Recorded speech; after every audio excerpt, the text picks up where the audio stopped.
Hey, I'm not surprised, motherfuckers.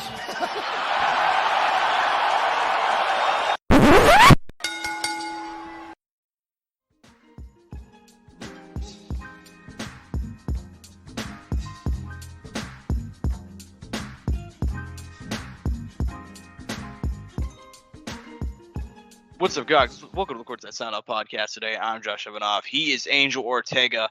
A lot of stuff to talk about this week. UFC Vegas 13-14.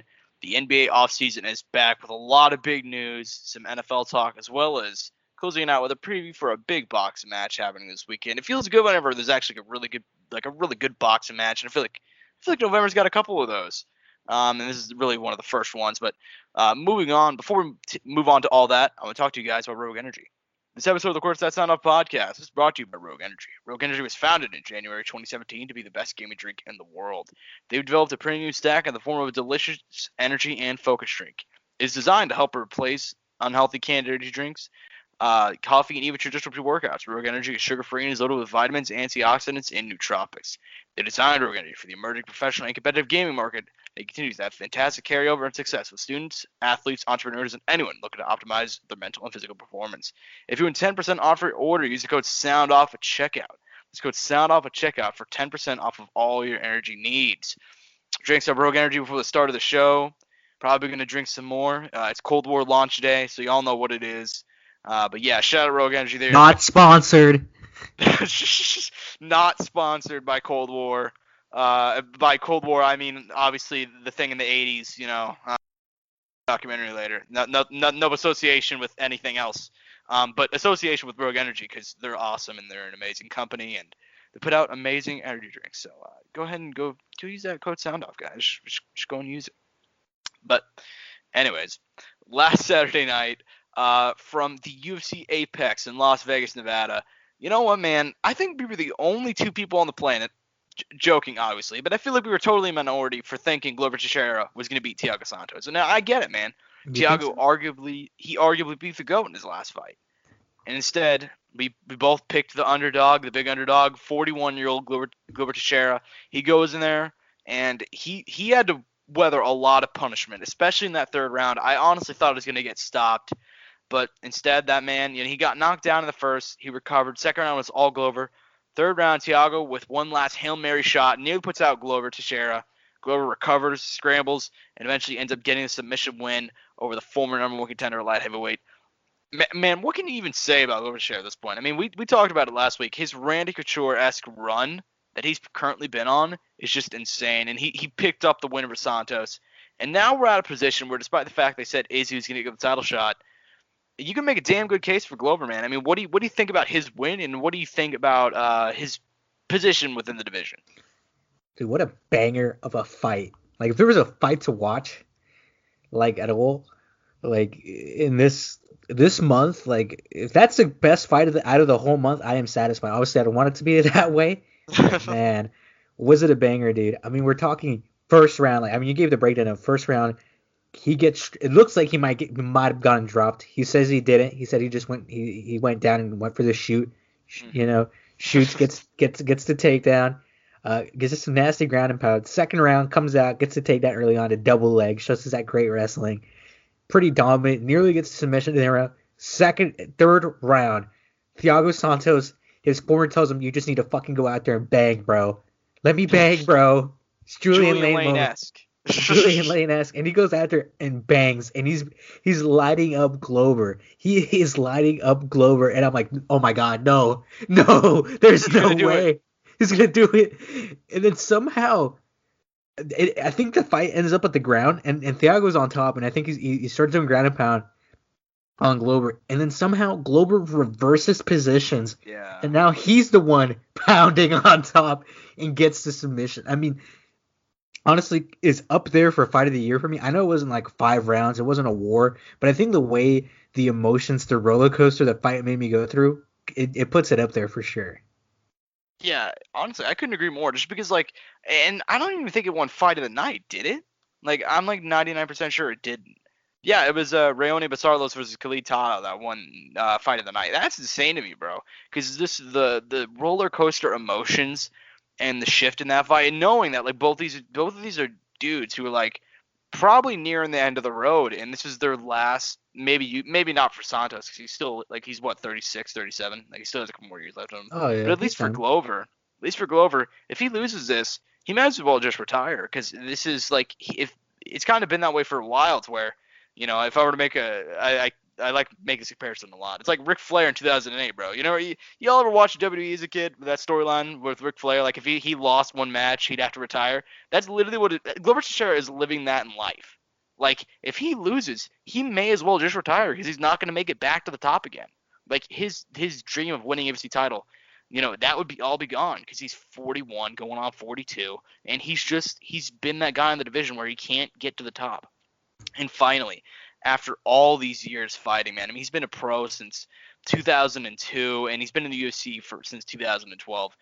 He's finally reached the mountaintop. He's finally reached the pinnacle. Now he's at a time where, like, listen, man, I gotta say it. I'd pick him to beat Jan. Like, honestly, if he gets that fight, which he very well may, I know they said, and I know Dana said he's gonna look at if it makes sense for Izzy to fight him or if it would make more sense for Glover.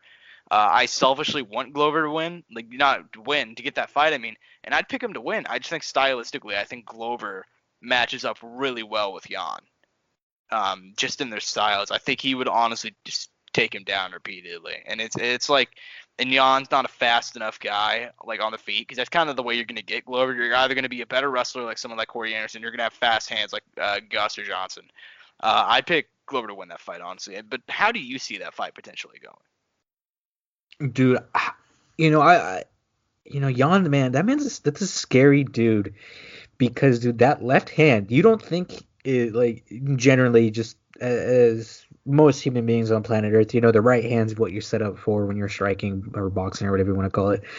But his left hand is nasty, man. His left hand dropped Corey Anderson down, and he did it again. That left hand, it was the left hook, right, on Dominic. I could be wrong. I don't remember. Yeah, I want to say it was the left hook. Yeah, the left hook, man. That left hand is scary, dude. He doesn't have to do it from the right. He can do it with the right. The right is there at all times, but the left is in the back pocket too. It's scary. Granted, it's all, like you said, it's all on the feet. Granted, if it goes to the ground, it's a different story. But dude, we saw the leg kicks come out of Jan. He could use that to, keep some distance, measure himself, do some damage, break him down, brittle him down. Granted, that also sets up for a takedown. Yeah. Glover grabs that leg, takes him straight down, drives the leg into him. Or you never know, maybe Jan stuffs it. It's a good fight. Stylistically, I think it's fun, because I feel like it'll make each guy have to, like, it puts each guy in a they have to decide what they want to do. Do I want to, always be ready for the takedown, or do I want to, focus on my hands and not worry about the takedown if it comes, it comes. It's an interesting. I love it, man. Yeah, I love that fight too. And by the way, I might be doing my math wrong on this, and I could be wrong, but I would also believe that would be the second. If that fight were to happen in March, which is whenever Jan said he wants to fight, that would be the second oldest matchup of fighters of all time in a title fight. First is obviously going to be Bisping Henderson 2, which is never going to change because Dan was 46, excuse me, and Mike was like 38. But Jan he'd be 38 by that point, and I think Glover would be 42. So, yeah, that'd be one of the oldest matchups. But also, I think that'd be just such a captivating fight. Honestly, that'd be incredible. But moving on from the main event, which we could obviously talk about all day. I mean, that was such an insane fight. But moving on to another veteran, man. He may not get a title shot anytime soon, but Andrei Arlovsky he's like 41 at this point in his career. He's fought literally over 50 times, and the man just staying in there. He's won 3 of his last 4. What do you think about his fight against Tanner Boser? I mean, he fought a smart fight. He did what he was supposed to do. Credit to him. I didn't personally think he won, but it was one of those fights where it's like, because of how it went, it was difficult to score. But he did his thing.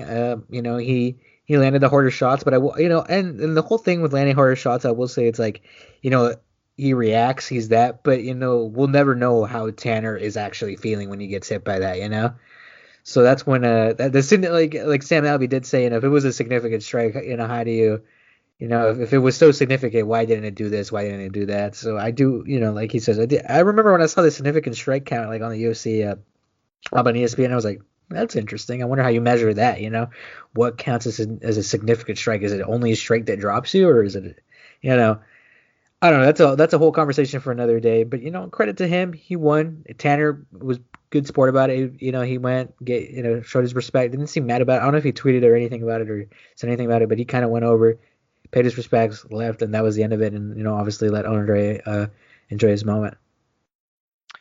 Yeah, and I mean it was a close fight. I'll say that much. I thought Arlovsky fought a smart fight, and I think that's kind of the way he's been switching his style. Because for a while there, he's kind of the action guy in that division. Where like, I mean, we can just look back at it. I mean, like, just look at the man's nose. Yeah, but just look at the man's nose. But like going back to like his early UFC run was incredible. His run in Strikeforce was pretty entertaining. But then even whenever he came back in like 2014, great fight. He knocks out Silva. Amazing fight against Travis Brown. Beats Frank Mir. Loses in a firefight against Overeem. Gets knocked out by Miocic. Has an awesome fight against Josh Barnett. You know what I mean? Like just, and then up until probably like I'd say like these last few years, he's starting to take like more of a smart style. But even then, I'd say his boxing has improved a lot over his last few fights. And I think the dude he's working on his head movement a lot. People will say like his chin's gotten better because he hasn't gotten knocked out. He just hasn't gotten hit clean, honestly. And that's a huge thing, and that's good to see, man, because he's an old vet. I don't want to see him taking a whole lot of punishment, but absolute props to the man. Is there anything else in the undercard you wanted to talk about? Dude, but once again, Alexander Romanov, the heavyweight dude, another choke. Insane, man. It was just that elbow choke on the, like I said, I was watching it on the ESPN app, and you know how they say that what the submission was? They didn't have a submission name for it, so they just put other. I didn't know that. Yeah. That man, and by the way, the coolest post-fight celebration. He judo flips his coach every single time. It's really fun, and he does it. He does it to multiple people on his team too. Yeah, so shout out Alexander Romanov. That dude has a lot of potential, and I hope that is not lost in the division. And two other fights I personally would. I guess there's a couple fights I want to bring up. Jan, man, I feel so bad. Jan, honestly, beating up Claudia Gadelha. That was a close fight. But man, I think Jan is just showcasing the point where like she's gonna get that title shot relatively soon. Just because I could see her honestly getting it next, because I know Rose has like an injury, so it depends on how that goes. But she's gonna get that title shot soon, for sure. And like you called it earlier this year about potentially having that fight for China or whatever, and that really seems like, yeah, it's gonna become a reality like relatively soon. But also other fights on the card, Giga Chizadaki, bro. I've been telling people, man. I've been telling people for a long time. He's the only dude I've hyped up from kickboxing who's actually managed to do pretty good in the UFC. But regardless, he's won 5 fights in a row, and he ended up knocking out Jamie Simmons on one of the first fights on the card, knocking him out inside the first round. And then also a couple other fights to bring up. Trevin Giles getting a nice win over Bevan Lewis.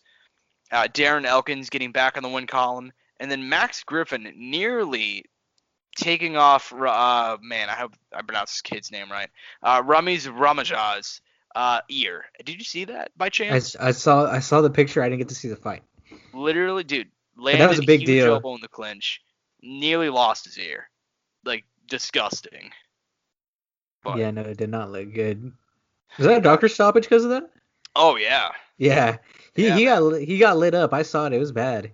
I don't think it was technically a doctor stoppage. I think like the ref saw it and was like, "Oh shit," and then he just called it. Like it's just. He's like, "No, we don't need a doctor for that." Well, he separated them in the clinch to take a look at it, and he like, "Oh my god," and like he immediately called it. Who's the ref on that, by the way? Do you know? Oh no, I don't know. It wasn't anybody I knew. It wasn't like somebody super recognizable. Okay, it's someone. Okay, I've never seen it, but it is a black guy. No, it's not Herb Dane. Pretty much. It's a dude who's been there a lot. I just can't remember his name. I don't know his name. I've never seen him. I guess. You know how like they always have like nicknames for like a lot of the refs? They don't have one for that guy. Yeah, like Big John McCarthy, he didn't have like no Rick James, bitch. But yeah, man. Moving on to the card this Saturday night. Listen, this is one of the more crazy main events in a long time, just based off the fact of how it came together. I mean, obviously, looking at the fight before, it was Rafael Dos Anjos taking on Islam Makhachev, and Makhachev, like, this is supposed to be his big moment. He trains with Habib.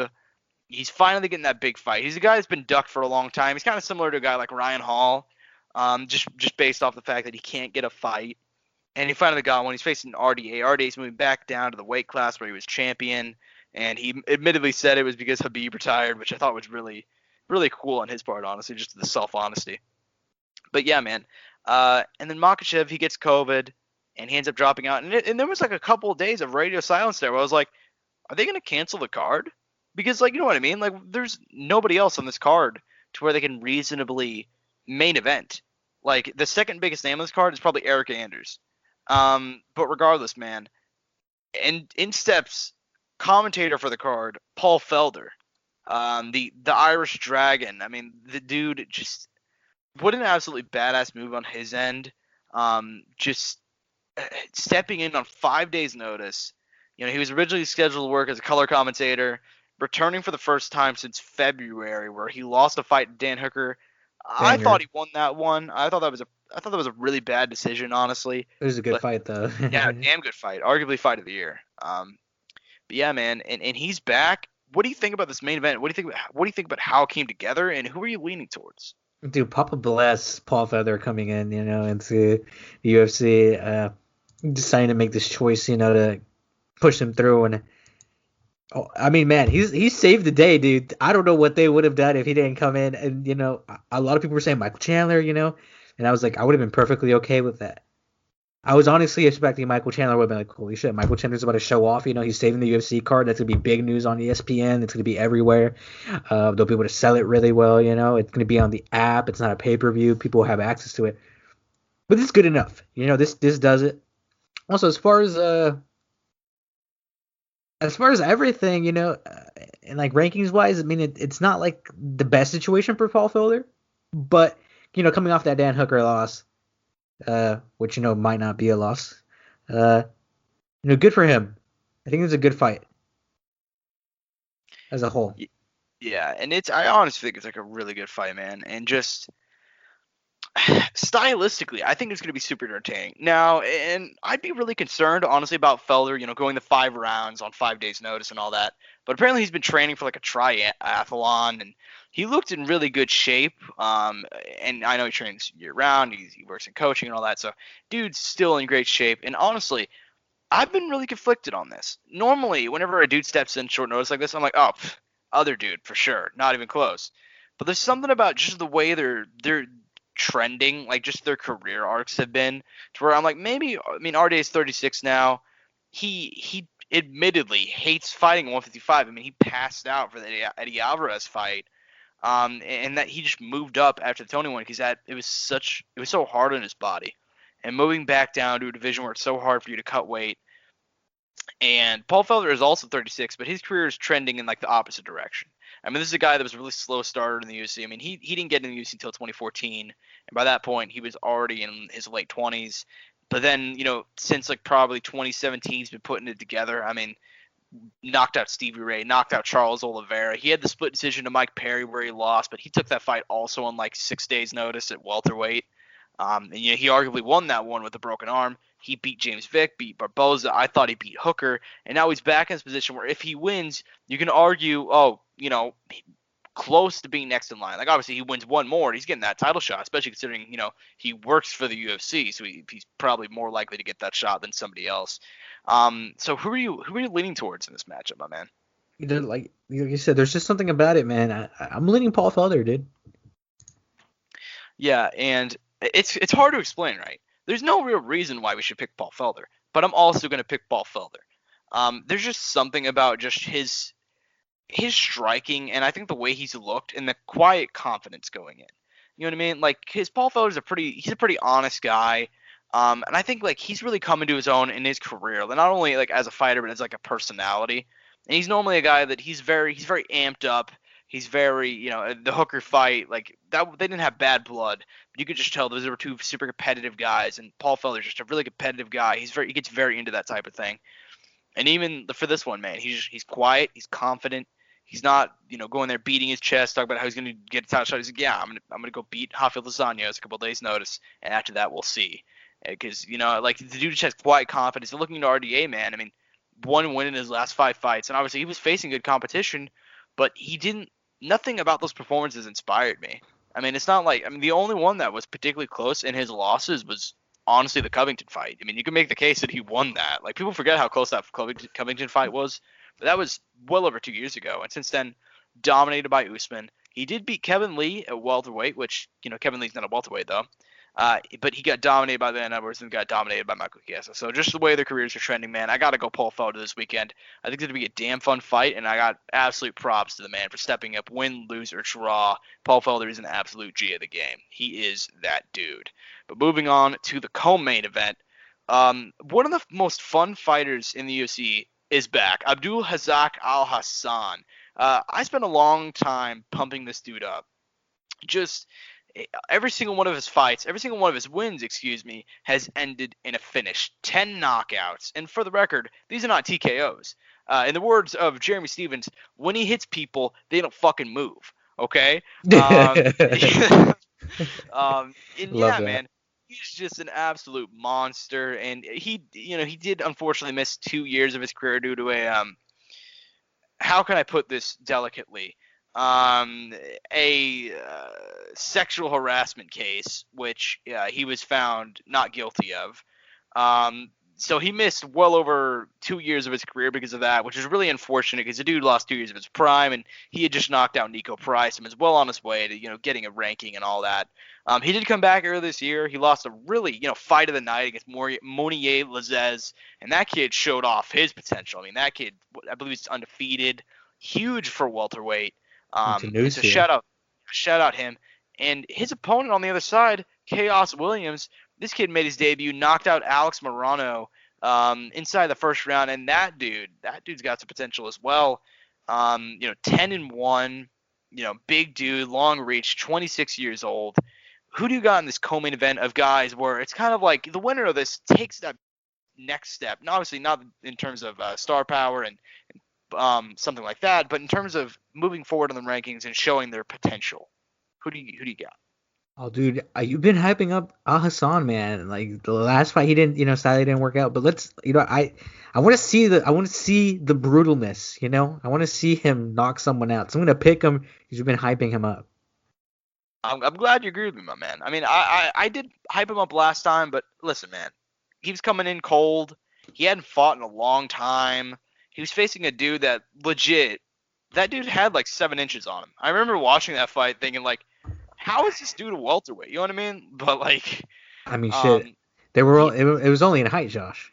Yeah, fair enough. But he ate some bombs, dude.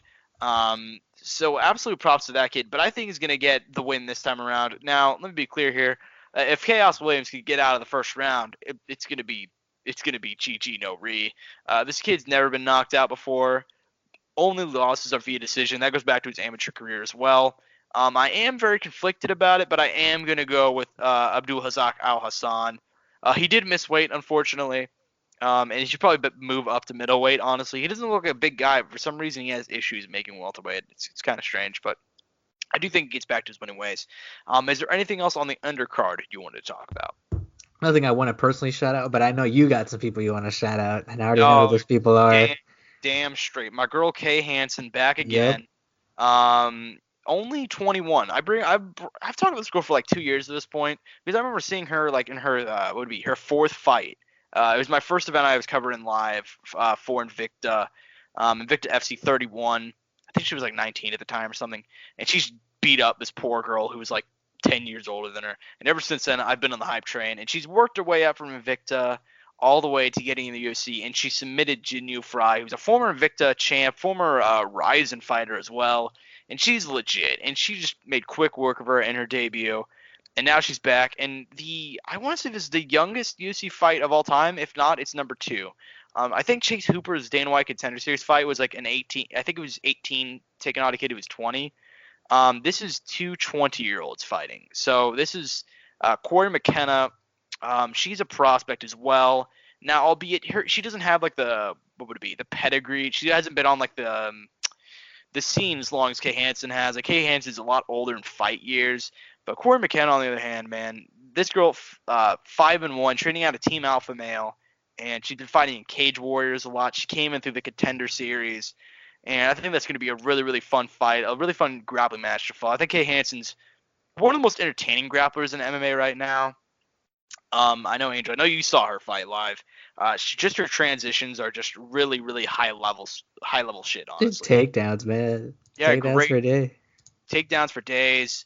Amazing transition. She's very, very quick, and I'm not sure if she's going to be a champ one day, but I would not be surprised at all. 7-3. Her record's not that impressive right now, but just looking at it as like, oh shit, this girl's been fighting. She's been, like 18. She's already in the UFC. So, yeah, her progression has been great to watch. But also, man, a couple of other fights on this card were pretty damn good. Eric Anders is back. Your boy Anders. He missed weight, unfortunately.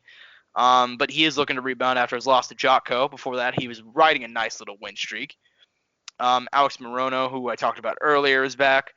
Luis Smolca versus Jose Alberto Quinones is the under-the-radar banger for this card. Luis Smolca, obviously been in the UFC for a long time. Former flyweight contender. I believe he's fighting at bantamweight now, I want to say. And he's been in a lot of fun fights. And then Jose Alberto Quinones was the dude who, unfortunately, he did get knocked out by Sean O'Malley this year, but a lot of his fights have been really, really fun to watch outside of that. That was a rough one. That's a Teruto Ishihara had a fun fight in the Fan of Wood, and Luis Smolca on the other hand, he's the rare dude at a low weight class where like all of his fights tend to be finishes. His last, I want to say, 7 fights have all ended in a finish. He's been finished in 2 of those, and he's got a TKO/submission in the other one. So that's going to be a fun fight as well. And then Brandon Allen, Sean Strickland will be a lot of fun as well. Sean Strickland stepping up at short notice. And then the last fight I wanted to point out, Kanako Murata taking on Randa Marcos. Randa Marcos at this point, she's very much a known commodity. Kind of that girl who, she'll win one, she'll lose one. She's 10-9-1, bro. Like, and just looking at like her record, it's rough. It's rough, but she does have a lot of good wins in there, which is why it's kind of strange. You know what I mean? Wins over Carla Esparza, Juliana Lima, Hill, Yoder. Like, she has a lot. Felice Herring, Tisha Torres. Like, she has a lot of really good wins. She alternates wins at the top. Kanako Murata, on the other hand, former Invicta FC strawweight champ, former Ryzen fighter, and I'm really excited for her debut as well, man. I think Kanako Murata is one of those fighters where she has a lot of potential to actually go really far in the strawweight division. Only issue is that she's only like 5 feet tall. She's like as far as the height, but yeah, man, I think she has a lot of potential as well. So yeah, overall, not a high name value card, but I think there's a lot of fun fights here, my man. That's what's important. Absolutely. And the same thing for next week, too. Next week, I'm honestly really hyped for. Next week's a banger.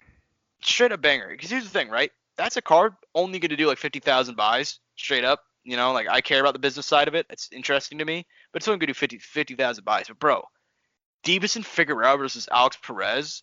Oh, my God. The storyline there. I mean, Figueroa looking to get his first title defense. Looking to get the division back on track. Alex Perez, the first fighter from Dana White Contender Series to get a title shot. 2 action fighters, like 2 guys who get knockouts at flyweight, which never happens, you know what I mean? Co-main event, Shevchenko's back, Mike Perry, Tim Means, Shukagian Calvillo, Shogun Paul Craig, Brandon Moreno, Brandon Royval, Antoneva Shevchenko, Ariana Lipsky, Alan Joban is back, Nicholas Dalby, Daniel Rodriguez. Absolutely banger of a fight card next week. So I cannot wait to give our preview for that one. So yeah, I think I just ran down pretty much almost every single fight on the card there. But actually, it's a good thing, man. Whenever I can say that and like talk about how good like the entire card is. But anyways, moving on to some quick NBA talk. I say quick, but really there are a couple of things to talk about. Now the NBA offseason has officially been underway for all of 7 minutes. And during those 7 minutes, we found out that the Lakers are looking to add another person to their NBA championship winning squad.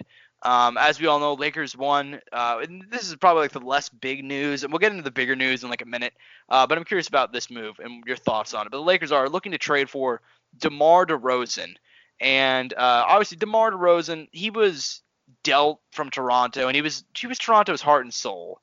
For a long time, man. And he eventually, he ended up getting traded to the Spurs, and that hasn't worked out as well as they'd like. I know that, they made the playoffs his first year there. They were really competitive. And then Second year, they almost made the playoffs. They missed out. I know they were there all the way until the final day. And he hasn't been bad at all. I mean, 22.1 points a game, 5.6 assists, 5.5 rebounds a game. But as interesting as them adding DeMar DeRozan is, because I think that is really interesting shit right there, man. I think adding him would make that squad a legit big three, and I think they don't really need another piece, honestly, but just adding him would be like a really great move, especially to have somebody who's like a reliable shooter. But on the other hand, here's the more interesting part to me. They're looking to get rid of Kuzma and Danny Green, a part of that trade. They'd send both of them back to the Spurs. What are your thoughts on that trade, and who do you think would benefit most from it? Oh, dude, 100% the Spurs. I mean, they get Kuzma, a guy who will be, sad as it sounds, always in the shadow of the two other big dudes. Like, he is one of those guys who needs to be in a situation where he is, like, the star. Because he has all the talent.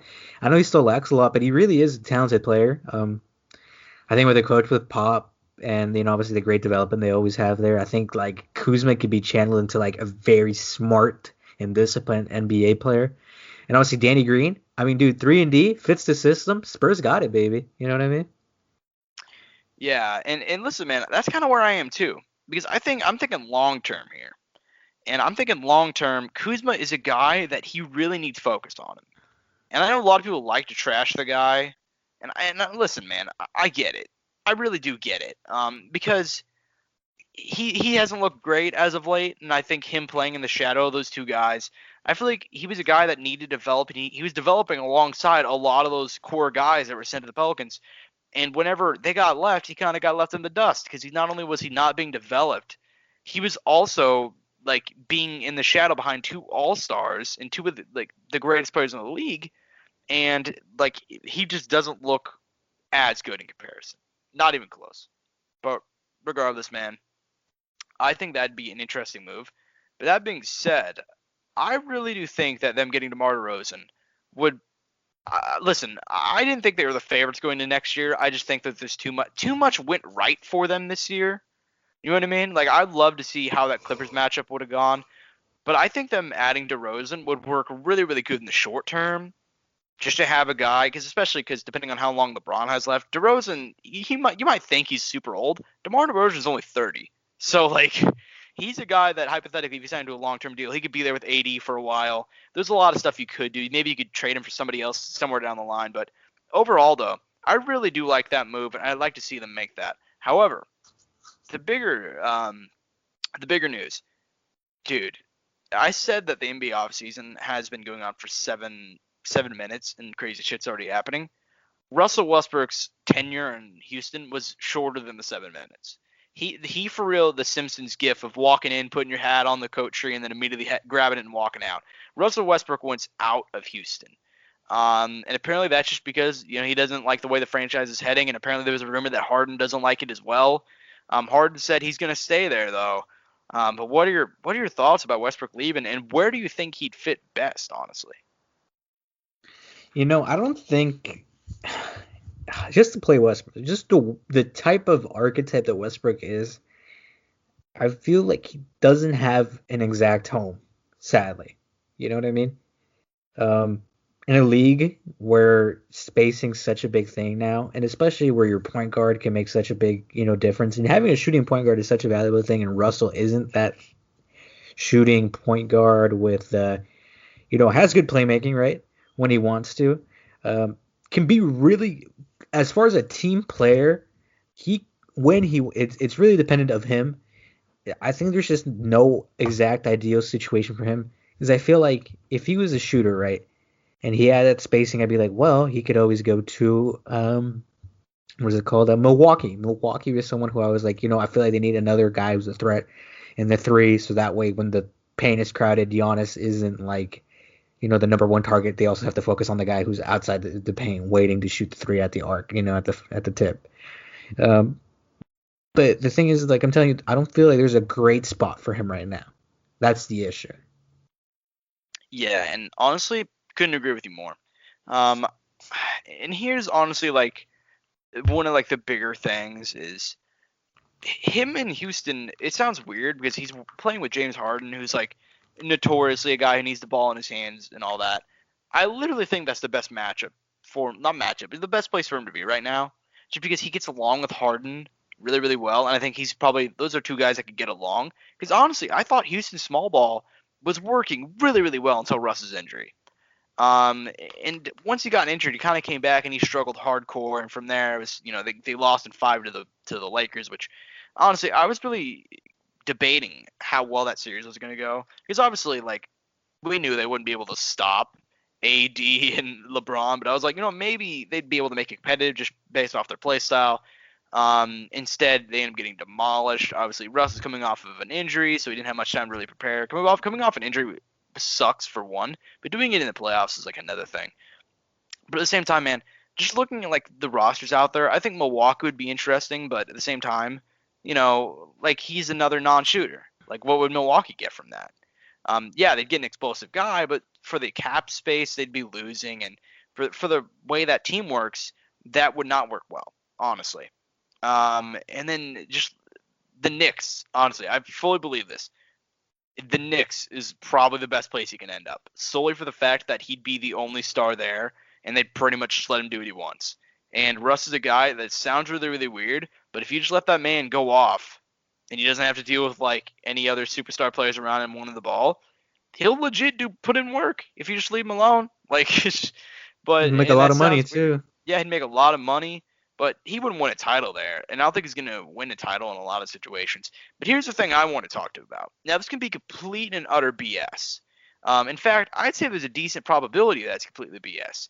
But I saw a trade rumor on Twitter earlier today that apparently the Clippers and the Rockets are apparently in talks with trading Russell Westbrook, a first-round pick for trading a first-round pick for Paul George. Is it just me, or would that be the most lateral move of all time for both squads? I don't see how either one benefits. I don't think it's bad, because I don't think it'd be bad for them to have they have a young guard right now in that position, and who is it? Who do they have there? I forgot who their point guard is. I know they have Pat Beverly, but I'm pretty sure they have another guard who's young to that position who's good.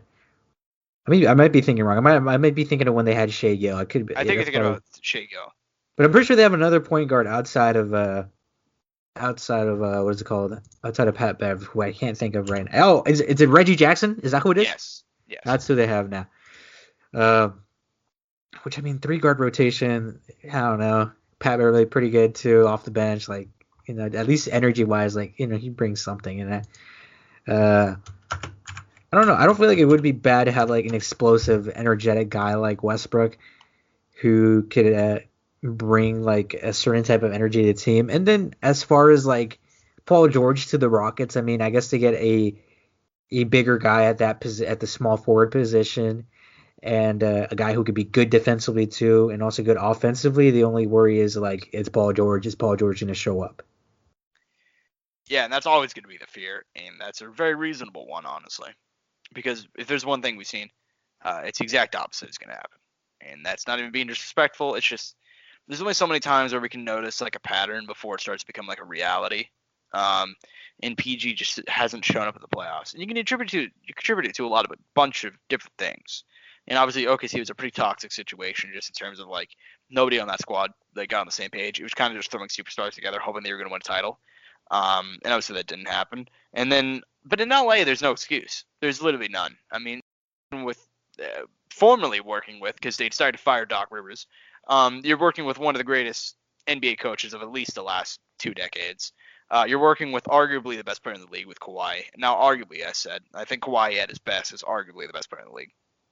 And then you're also having an amazing bench, and such a complete roster. And he looked like complete trash. He looked terrible. And so did Kawhi to a lesser extent. So I guess you can't really throw PG entirely under the bus, but I do think it's such a lateral move for both guys, for both teams. Honestly, I think it'd be interesting to see. Particularly, I'd love to see that happen solely for the fact I like to see the stories of Pat Bev and Russell Westbrook fighting in practice. I'd like to see that happen. But outside of that, there's not a whole lot I think that's interesting. But the news that I forgot to bring up and put, we have our little notes here. Angel, are you completely ready to be fleeced by the Oklahoma City Thunder? because I'm not sure if y'all saw the news. It really went under the radar, but apparently the Oklahoma City Thunder and the Phoenix Suns are in talks about trading for Chris Paul. Jokes aside about the fleece thing, do you think that's the right move for your squad right now? There's a lot. I remember hearing, or I was listening to something earlier today. It was like, you shouldn't be afraid of getting a good player to your team, and it made sense. But at the same time, they gave the breakdown on how it would have to go down. We would literally have to get rid of. I think by the end of it, we would have 6 players on our roster. 6 players on the roster. So, the starting 5, a bench player, and then Chris Paul. That's tough, man. Yeah, so I don't think as far as it's not a good move. As I know, as far as going into next year, I think we're fine. It's no big worry. Let's just keep it rolling. Let's keep the development. Let's continue with the system, not give up on it.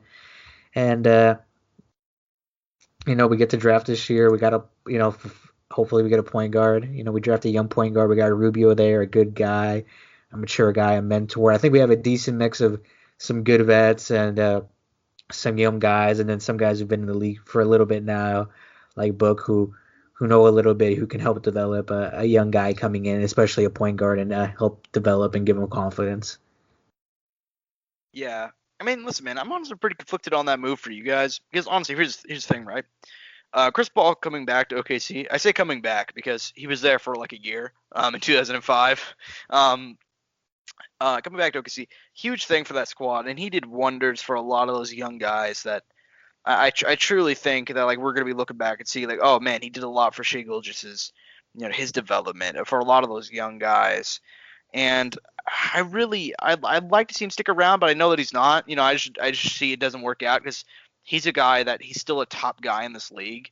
As much as his stat line has slowly been going down these last few years, but I mean, don't get mistaken, he was by far the best player on the Oklahoma City Thunder last year, and he showcased that. And I mean, I truly think he'd be good for your guys' development, but at the same time, there's not a whole lot to really develop because you guys are a playoff team. I mean, let's just call it for what it is. The Phoenix Suns, whenever they had, oh man, I feel really stupid for forgetting your center's name, the one who got suspended.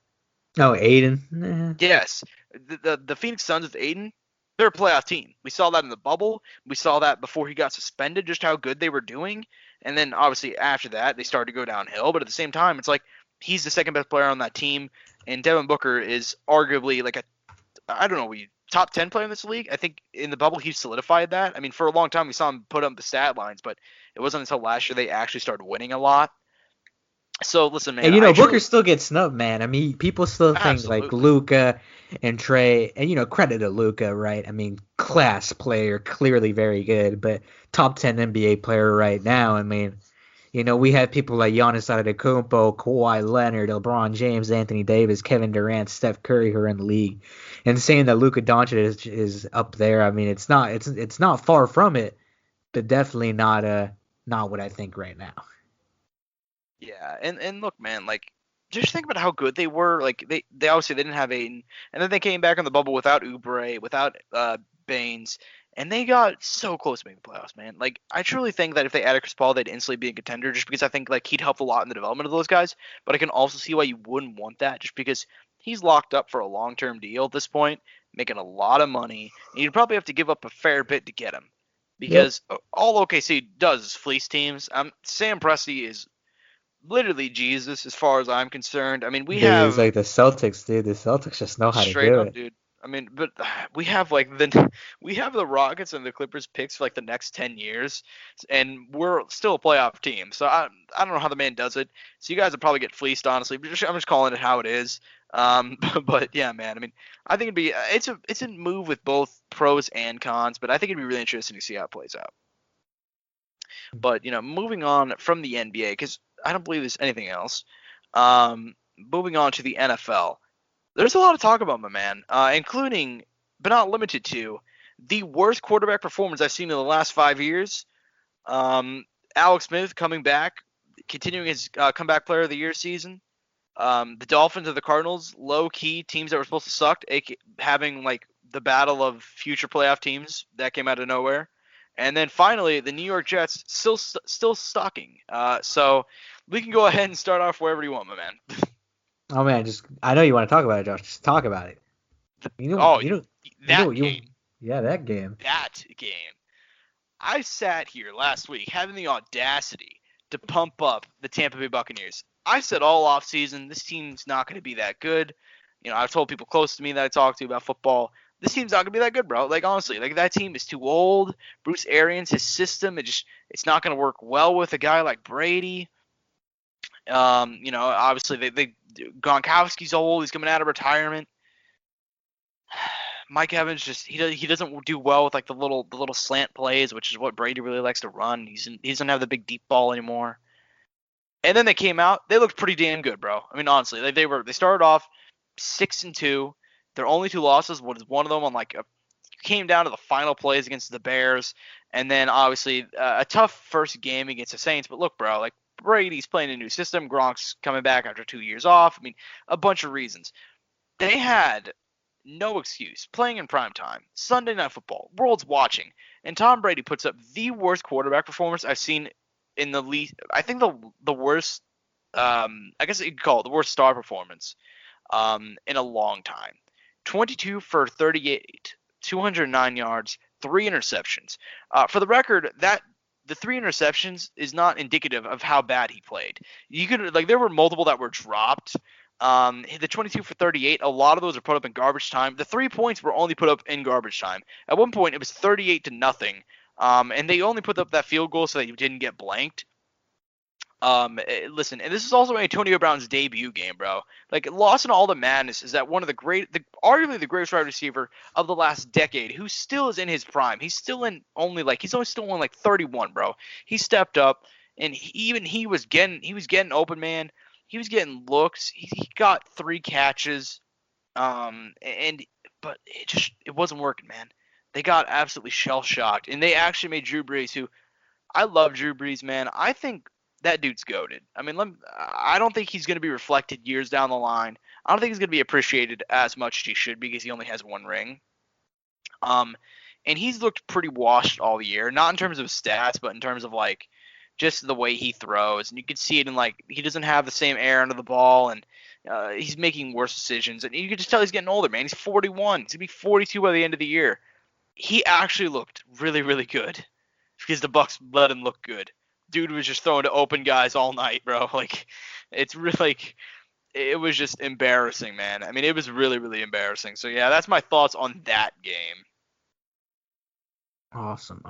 Now I need to, this is a Bills Seahawks, Josh. What are your thoughts? I need to know. Well, Shout out Josh Allen. Shout out Josh Allen. I love me some Josh Allen, man. I mean, ever since the playoff game last year against Houston, where I've never seen a quarterback say "fuck it" more than Josh Allen last year in the playoffs. I mean, dude he was literally going crazy. I mean, I've never seen anything he was so hyped up, he was so amped up.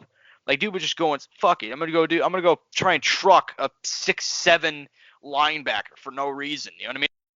A lateral 17 yards behind me. Why not? You know what I mean? And he's still only 24, and that kid's in the MVP race as far as I'm concerned. 19 touchdowns, 5 INTs, 5 touches on the ground as well, almost 3,000 yards passing by this point in the year. He's looking phenomenal. But let's talk about how badly Russell Wilson's fallen off, man. At one point, he was the runaway MVP. He had more touchdown passes than incompletions, through week 3 or something. And then he threw, 3 interceptions against the Cardinals. He threw 2 against the Bills. You can argue he's still the front runner, but he's lost a couple of games, man. He's looked pretty bad as of late. And now we're having guys like Mahomes who are coming up in the MVP race, and now it's actually getting really interesting. But yeah, man, I'm not surprised Seattle lost. I think we forgot just all of the deficiencies that Seattle had going into this year just because of how good they looked early. Because they looked really, really good early, man. They straight up looked like, oh shit, Seattle's gonna, they're gonna make the Super Bowl. Russell's gonna be MVP, and then we forgot, oh yeah, they're a really young squad without much of a defense, a running game, and their wide receiving core is really, really young. I wasn't that surprised that the Bills beat the Seahawks, honestly. I'm a bit surprised that the Bills let up 34 points though, because their defense is one of the best in the league. Already. Now, Josh, that Chiefs game on Sunday, credit where credit's due. Christian McCaffrey back, Teddy Bridgewater, some amazing plays out of those guys. Something I truly believe is don't hate on success because success will hate on you. Those guys were really fucking good, dude. I can't hate on good plays.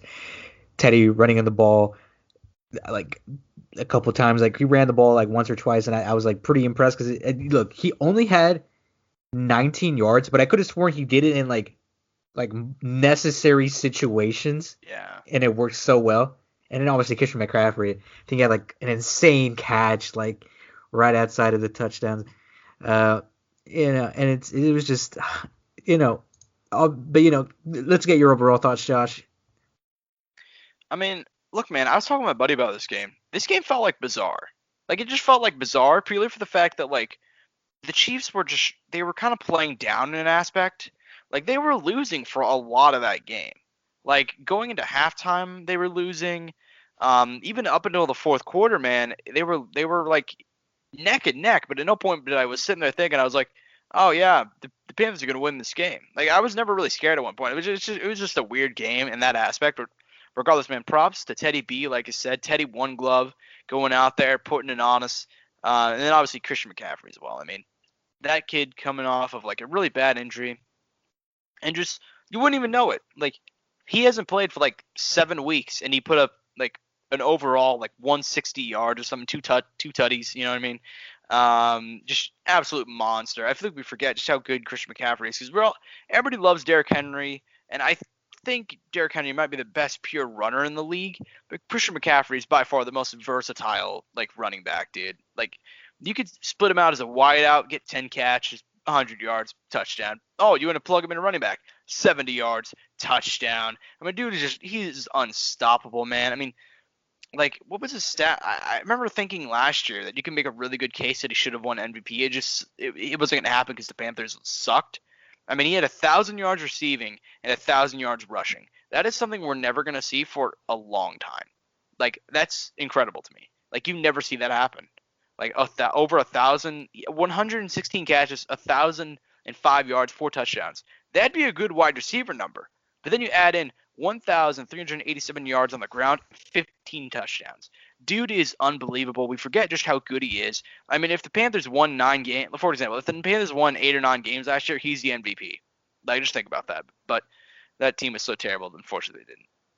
But yeah, man, absolute props to that squad. They got potential, man. That's what's up. Would you like to highlight any games for this upcoming week, Josh? Chiefs aren't playing, so that is a little bit disappointing, but I do think there's a little bit there's some fun games here. I do think it's not as good of a week as we had last week. I mean, last week it's baller games, honestly. But, like, Texans-Browns is going to be an interesting one because the Texans are not a bad team. Texans just had the hardest schedule in the league. They're 2-6, but just looking like their games and how close they've been in a lot of games, man. Like, I know, like, they did get blown out a couple times here and there. I mean, honestly, we'll just call it what it is. I mean, they got destroyed by who was it? They got destroyed by us, and they also got destroyed by the Ravens. But look, man, they lost by 15 to like a really good Packers team. No shame in that. They lost in 6 in overtime to the Titans. No shame in that. They lost by 1 touchdown to the Vikings, 1 touchdown to the Steelers, and then they beat the Jags this past weekend. Taking on the Browns, and the Browns are that team where, like, man, I have no idea how good or bad they're going to be. I truly believed after Baker's performance against who was it, Cincinnati. I'm like, oh, he's back, he's here, man. Like, this is they're here. Like, they're truly going to end up being like a contender this year. And then they played like ass against the Raiders. Now the Raiders were a good team, but like they looked really, really, really bad against the Raiders. Like, that was such a down game. So that is a game to watch. Bucks Panthers should be fun as well. That should be a really fun game. Eagles Giants for, I believe, first place in the NFC East, which is disgusting. It is disgusting, dude. I mean, let them know, Josh. I gotta let them know, bro. All right, so if y'all don't know, because I know we talk about different sports on here. I know some people only listen to like certain segments. The Philadelphia Eagles are 3-4-1, and they are currently first place in the NFC East. The New York Giants are 2-7. if the New York Giants were to beat the Philadelphia Eagles, they would be one game out, half a game out of first place, despite having 7 losses by this point in the season. That is just disgusting. Absolutely disgusting. I mean, like, Washington, I really thought Washington was going to pull it off because last week, Alex Smith stepped in. He was like, obviously worst injury of all time in the NFL. Dude nearly died. Broke his leg in half. Ends up getting like multiple infections in his leg. Near loses his leg. Comes back, starts playing, put up like 300 yards and a touchdown, but he couldn't complete the comeback against the Giants. So listen, man, the winner of that game, I mean, I think Philly's going to win the division regardless, just because like Philly's not a good team right now, and they're beat to hell. Like, I'm not sure what's going on in Philadelphia. Ever since they won the Super Bowl, they're just cursed in terms of injuries. But I think they should win that game. Yeah. Shout out Carson Wentz. Shout out Carson Wentz, man. That kid, although he sucked this year too. That's the thing, man. I feel like just call them all out, Josh. Just call them all out. I'm calling them out, man. Like, I'm not even trying to, but like. Whoa, is that Stephen A. Smith I'm talking to? Now look, I'm not talking about like. That doesn't sound like Philadelphia Eagles. You want me to care about Carson Wentz? You want me to care about Carson Wentz? There we go. 12 interceptions. That man is garbage.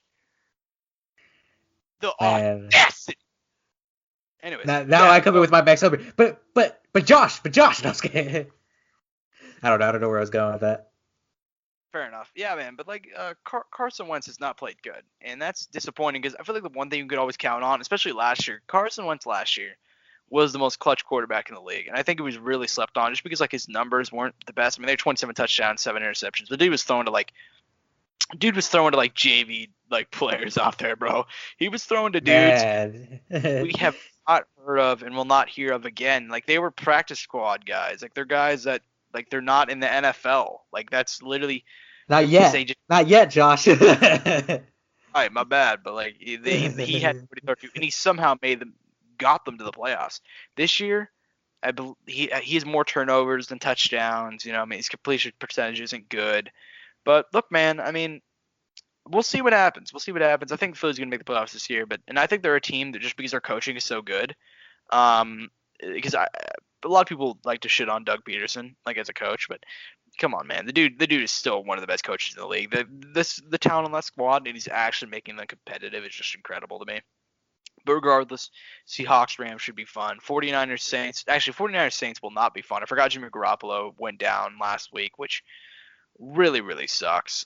Because they were a team that looking like they were finally getting right on back on the right track after having him get injured. He got hurt again, so that really sucks. But Bengals Steelers should be a lot of fun. Do not be surprised if the Bengals pull off the upset there. That's all I'm gonna say, man. I know the Steelers are the team with all the hype. I know that everybody loves them. Man, there's something about that Bengals squad, bro. Like, they don't have too many wins, but damn it, do they have heart. That's something you can't teach. Vikings Bears should be fun. Ravens Pats is my game of the week, though. I think Ravens Pats, because Patriots have not looked good lately, but at the same time, I think the style that the Patriots play in is going to work really, really well against Baltimore. Just stylistically speaking, I think how styles make fights. I think stylistically speaking, just the Patriots have had the Ravens number, just historically speaking.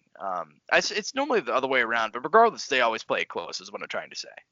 So, and I think Cam, he put in an amazing performance last week. I feel like the stat line for Cam last week is not going to be reflected.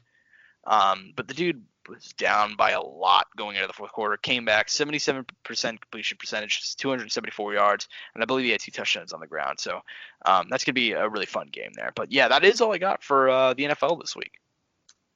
Awesome. I loved it, Josh. It's always so good.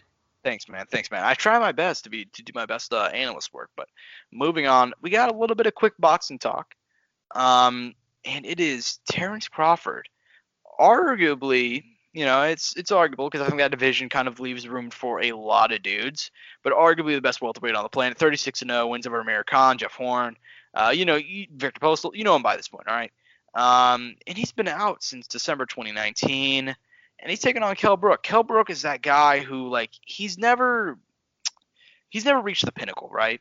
He's never reached the pinnacle. I mean, I know he was a former IBF welterweight champ, but like, whenever he's faced a top level. I mean, you saw him get knocked out by Gennady and Errol Spence, and he's finally making his way back, and he's taken on Terrence Crawford.